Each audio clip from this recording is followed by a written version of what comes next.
Choosing when to retire is one of the most important financial decisions most Americans will ever make. And it's also one of the most misunderstood. Many people assume retiring as early as possible is always the best option. Others believe they should work as long as they can without really knowing why. But the difference between retiring at 62, 67, or 70 can quietly change your lifetime income by hundreds of thousands of dollars. And the part most people regret is not understanding the trade-offs until it's too late. So today, let's slow this down and walk through what actually changes at each age. Not hype, not opinions, just clear reasoning. Let's start with the question almost everyone asks first. What's the earliest I can retire? For most Americans, the answer is 62. At 62, you become eligible to claim Social Security for the first time. And emotionally, that matters. 62 feels like freedom. It feels like finally being done. It feels like the reward at the end of decades of work. But what many people don't realize is that claiming Social Security at 62 locks in a permanent reduction in your monthly benefit. Permanent means for life. If your full retirement age is 67, claiming at 62 reduces your benefit by roughly 30%.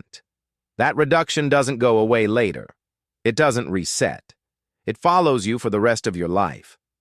Now, for some people, that trade-off is worth it. If your health is poor, if work has become physically impossible, or if you genuinely need the income right away, claiming at 62 can make sense. But the mistake many people make is treating 62 as the default choice. They don't compare it.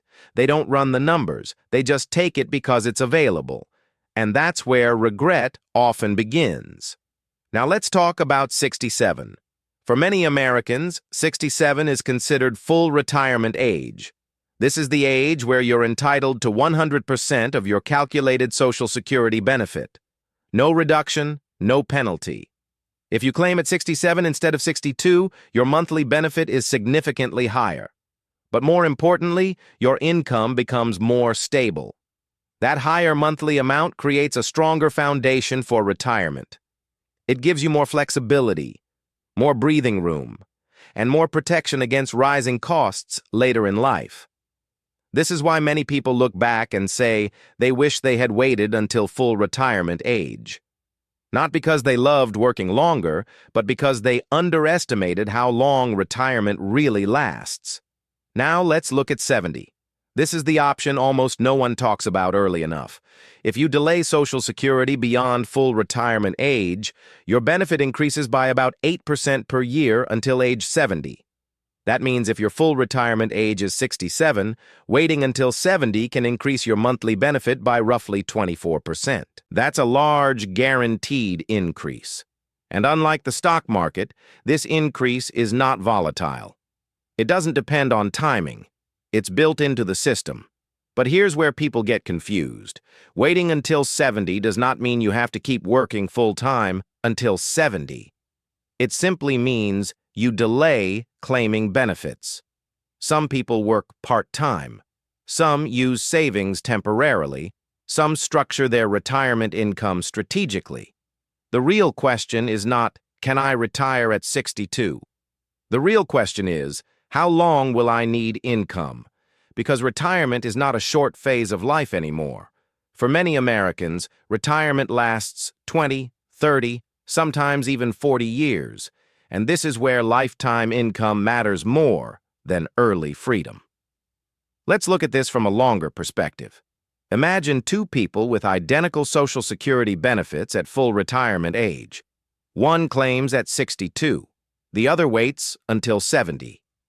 The person who claims early gets more checks up front. But the person who waits receives much larger checks for the rest of their life. If both people live into their 80s or 90s, the person who waited often collects significantly more total income over time. This is what many people don't see early on. They focus on the first few years of retirement, not the last few decades. And that's why regret tends to show up later. Now, this doesn't mean everyone should wait until 70. That's another mistake.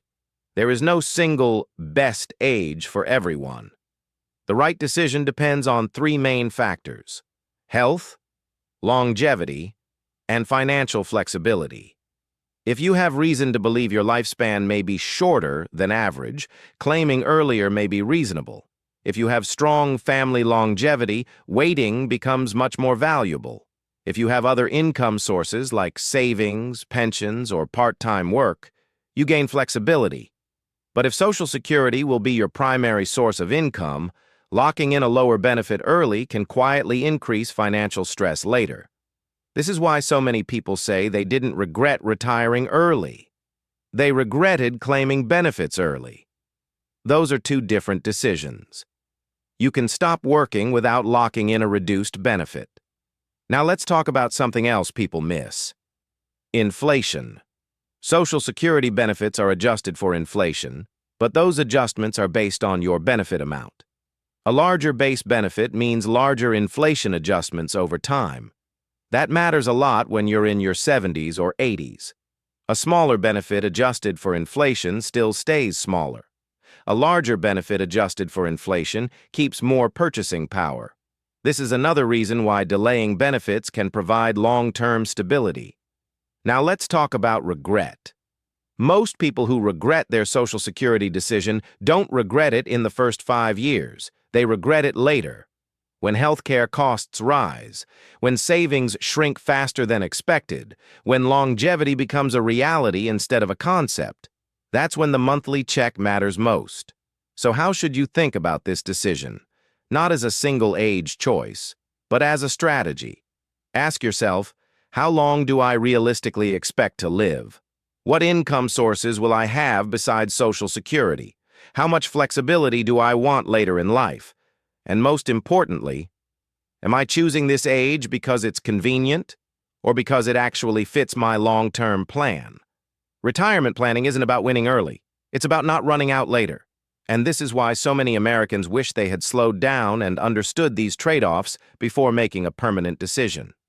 If there's one thing to remember, it's this: Social Security timing is not just about when you stop working. It's about how much control you want over your income for the rest of your life. In future videos, we'll break down how much money you really need to retire, the biggest Social Security mistakes people make at 62, and how to build a retirement plan that doesn't fall apart under pressure. No hype, no fear, just clear thinking. Because in retirement, the decisions you make once often matter for decades.